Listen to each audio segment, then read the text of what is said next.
It's my maiden voyage on the refurbished little Moore Park bike lane, which now has a centre stripe and a little bit of extra width. And it's taken me a little bit longer to welcome you to my ride today because I'm adjusting to new shoes, new pedals, new sensations on my feet. And first observation, don't think I need that arch support. I might pull that out pretty soon actually and just go with the inner soles. But because it's pushing on the front, the inner ball of my foot, in other words, that little bit of your foot that just follows your big toe. Does that make sense? Hope so. Anyway, otherwise, clipping in, it's a little bit more, it's certainly a hell of a lot more of an effort than with the time pedals, which just go, hello cleat, come on in, you're welcome here. The speed play one, you've got to find the spot and then give it a bit of a like that. So, new pedals, new shoes, new power meters, two, in other words, one for each foot. And pairing was as easy as pie. I mean, if you know the Wahoo system, you know you just go search for a sensor and job done. It just fills in the rest. Bit of fog on the oval. Don't know if you'll be able to see that. Anyway, here's the shoes.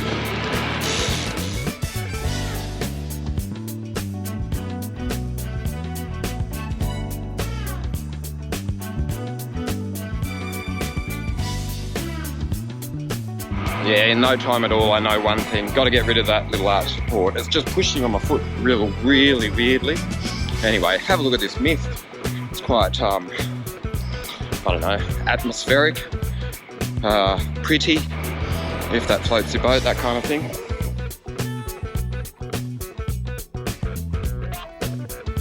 Ooh, misty. Ooh, mysterious. Anyway, I'm going to stop just up here and take those inner soles out.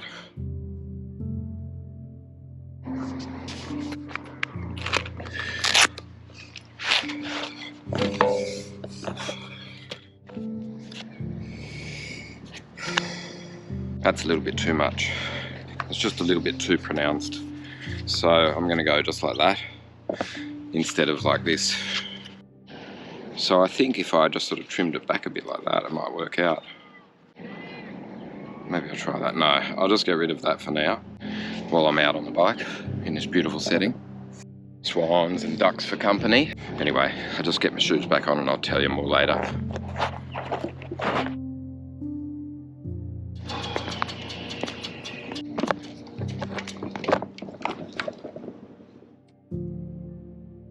So those little arch supports are gone. They're in my pocket. Here, hang on. Or in my hand right now.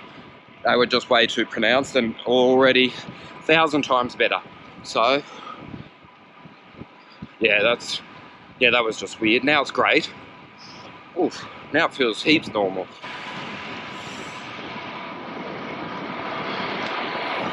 So I just rolled a few laps getting used to my shoes and pedals.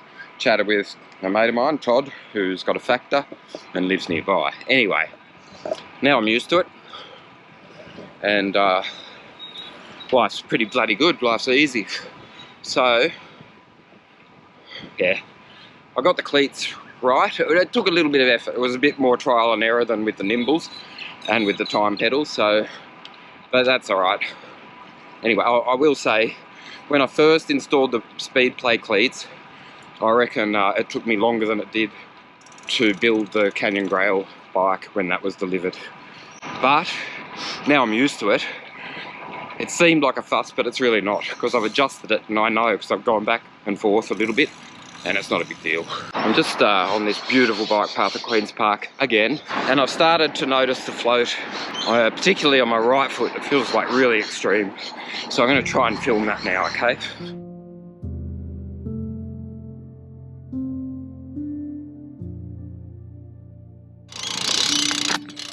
You getting that? Anyway, put the cleat on top of the little tablet and then give it a that's the how-to for clipping into speed play pedals.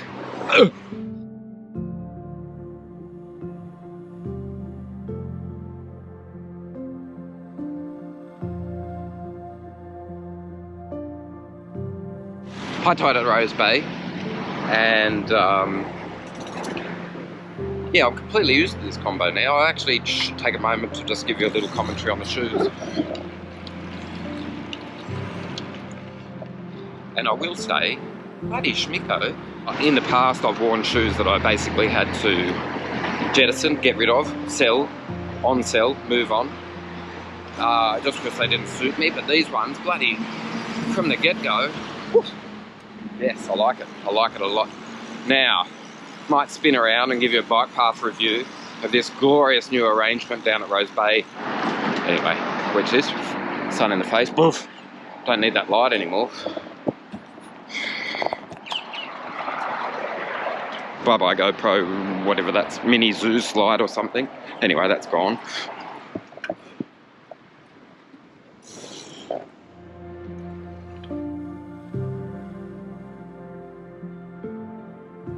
So, just a couple of thoughts while I'm idle at Camp Cove.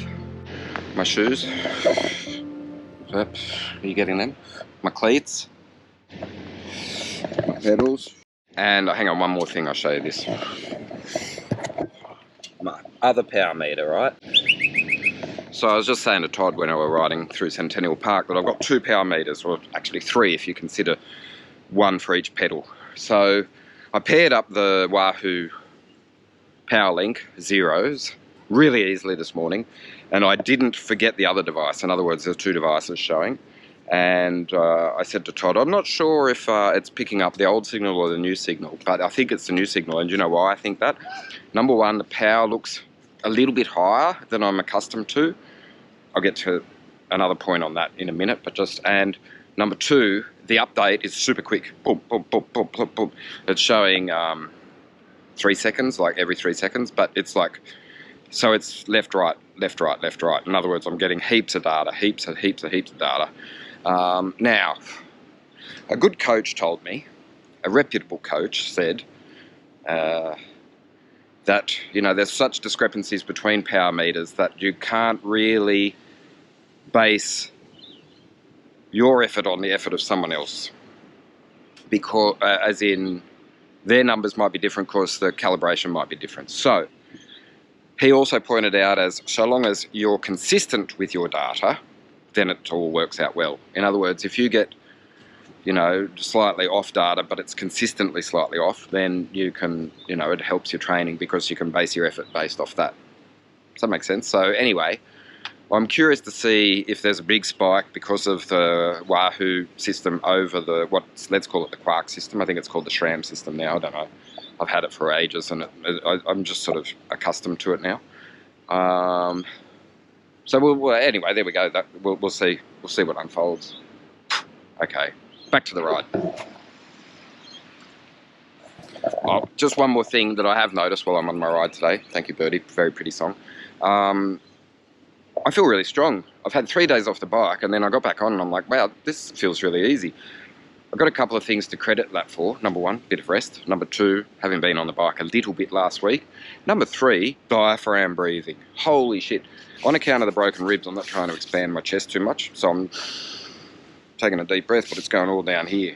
And I think that that's done wonders for me. It's good for my posture, it's good for my ribs, and it also feels like it's good for my fitness and my strength, my power. And yes, I did ask Brad McGee about that, and he said, yeah, there's heaps of benefits for diaphragm breathing. I'm going to get to that. I want to talk to you about that because that's what we're going to concentrate on. All right? Okay, one more time. There's my beautiful bike. Let's go for a bike ride.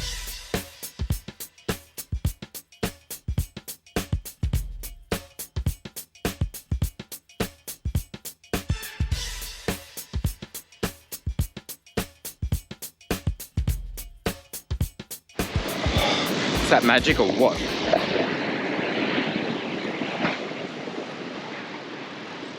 That was rhetorical. It is magic. It's bloody beautiful. I'm blessed. I love this city sometimes, like right now.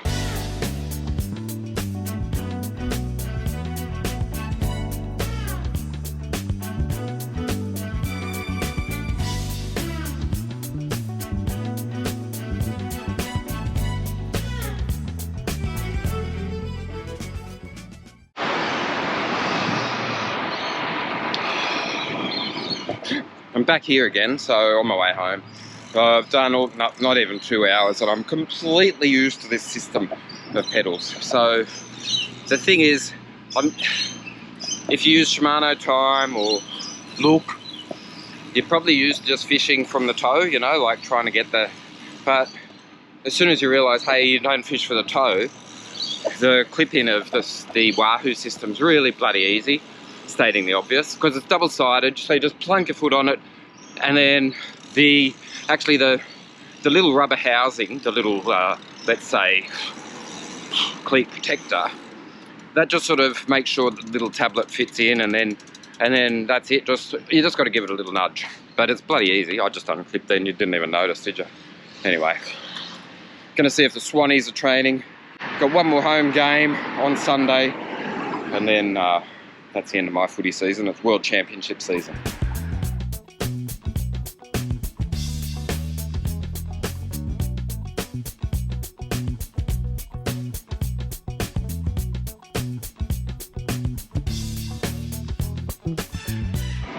That's the end of my ride. Thanks for joining me.